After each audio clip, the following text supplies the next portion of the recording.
Hello children, I welcome you all to our English class of class 9. Today we'll discuss vocabulary and grammar given in our unit 6. So let's focus on them.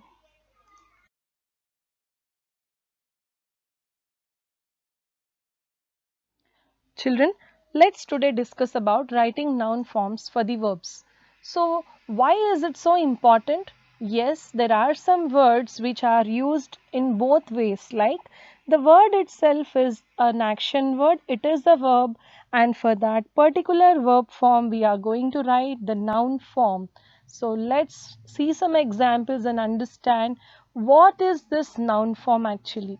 So noun form for a given verb form is always a countable or uncountable part of a verb. Okay, for suppose I take an example of water.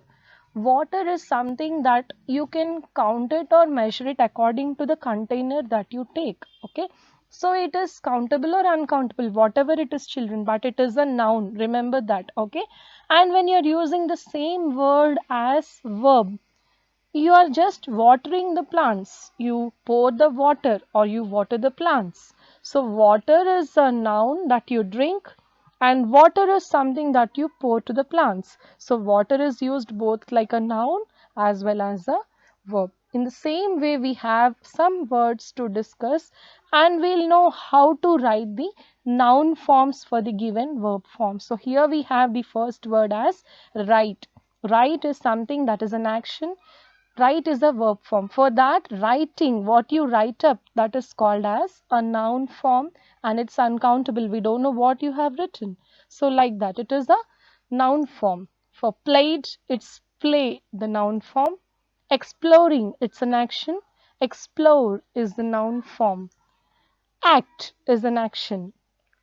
Action, something that is regularly done. We're talking about like a countable noun. So here that is an action. Choose, that you do it as an action. You choose something, it's an action. Choice is that you make, that is a noun. Next, collect. Collect is a action that you do as an action. Then what you have already done is a collection. It is a noun form. Add, it's a verb, it's an action word. Addition, is that what you do? That's a noun form. Adjust is a verb, it's an action form of a word. Then adjustment is a noun form. Confuse is the verb form. It's an act of getting confused. So that is an action word. Confusion is what you got. So that is a noun form. So next one, believe is what you do. That is an action word. Belief is something that you understood and took it as a belief. So here children, whatever you are writing, first understand what is the verb form. How can you modify and categorize this word? So whether it is an action word or it is a noun form, try to have some kind of difference or some kind of analyzation when you are writing it. Okay, so it is very simple to write noun forms when you understand the correct verb form. Okay, so children, let's today know about defining relative clauses under grammar section. Okay, so this is discussed in your unit 6. For you to understand what is this defining relative clause, first you have to have a basic understanding of what is a clause and what is relative clause and when do you call it as defining relative clause. Okay, so what is clause children?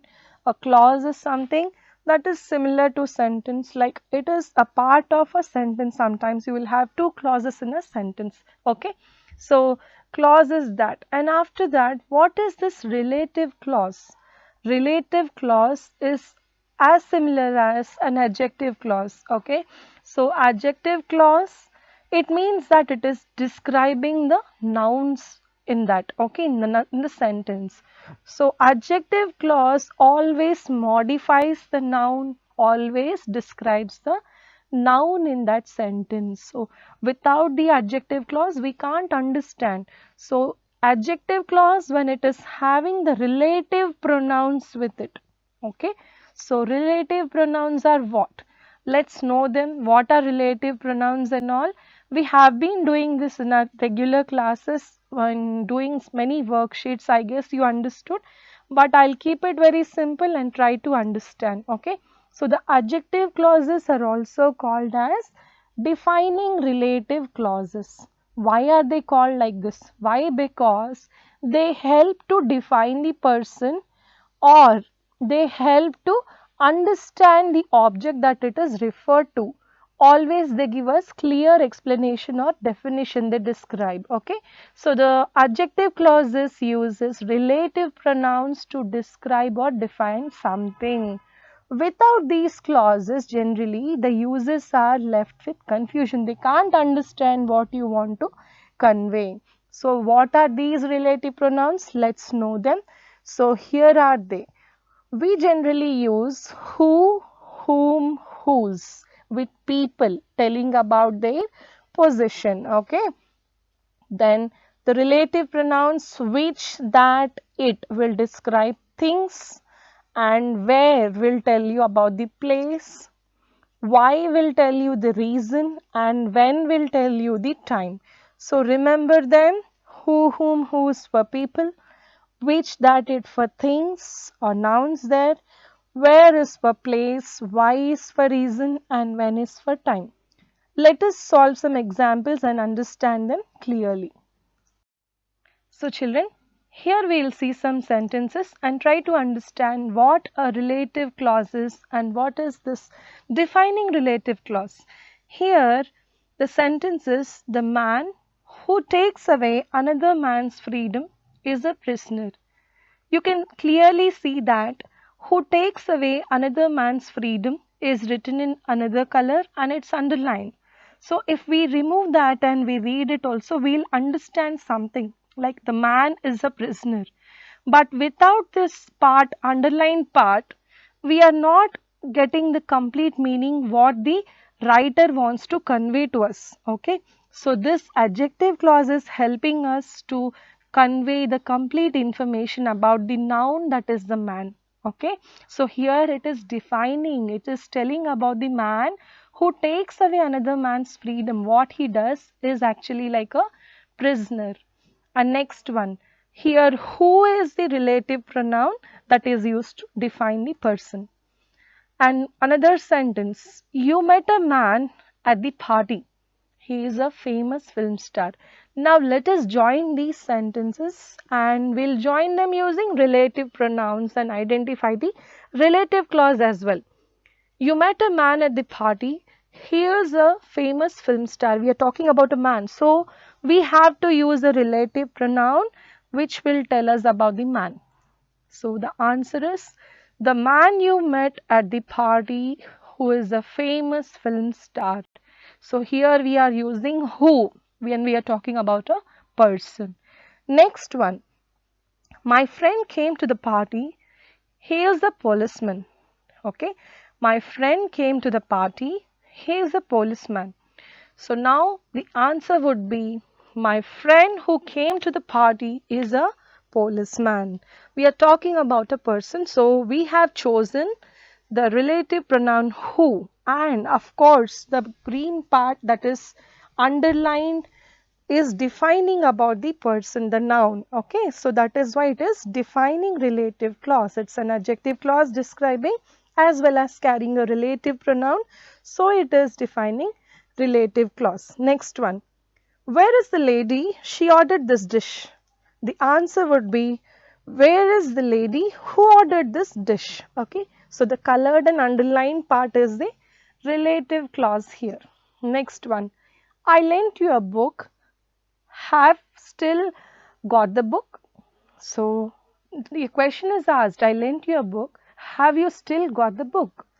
So now the question is combined with the first part of the sentence. Have you got the book which I lent you? So they are talking about a book, and so they have used the relative pronoun which here to combine. Okay. So understand where which relative pronoun is actually useful, and for that you have to remember them properly. Okay. Let's understand in some more sentences.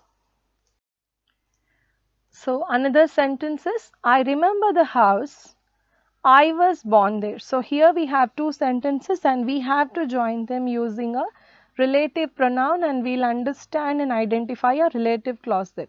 So I'm talking about a house and I was born there. I'm talking about a place where it's there. So let's see how can we join.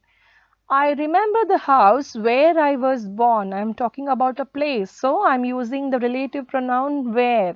And where I was born is underlined and colored part, and it is the relative clause. He told us the time of his arrival. Okay. He told us the time of his arrival. So children, here you have to understand that we are solving this sentence and identifying and writing the relative clauses in two tenses. One would be the past tense and one would be the future. Okay. For you to understand this, listen carefully. He told us the time of arrival. First, suppose he came and he sat with you and he has already discussed with you, like he reached your place at this time. So you would say, like, he told us when he had arrived. Okay, already he discussed that with us. And for suppose he didn't come yet to your home, so he has to come tomorrow, and so that is a future event to discuss. So you can say that he told us when he would arrive. Okay, when he would arrive will tell you, like it's a future event. Here also we can use it in a relative clause way, and we are using when. Why? Because we are discussing the time. Okay, so when you are using would, it is the future event. When you are using had, it is the past event. Remember that and use the verb also according to that. Next one. My brother plays piano. He likes to discuss music.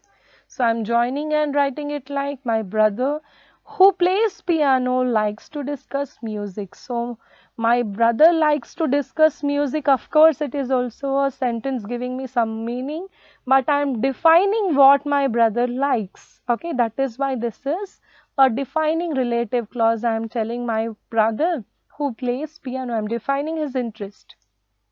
Next one. I love guitar. I find it relaxing. So I'm telling about how I like guitar, why I like, and why is it so soothing and relaxing. So I'm joining and writing like I love the guitar which I find relaxing. So now here talking about a thing like a hobby or an interest. So you can use which or that here. So children, understand the situation in what they are discussed and what is the common point of discussion. According to that, you are going to identify the relative pronouns, and whenever it is starting, the clause is starting with the relative pronoun, identify till where is actually the definition coming. So that particular part of a sentence will be the relative clause. Okay, this you can easily identify when you do a lot of practice, children. So keep practicing relative clauses. I hope you all understood. Children, I hope you understood the concepts of writing noun forms for the given verb forms. So practice more, and also I guess you understood how to identify and write this defining relative clauses. Please do practice with a lot more examples and surely it would be very easy for you. Thank you all for staying with me, and certainly we'll meet in the next class. Until then, happy learning.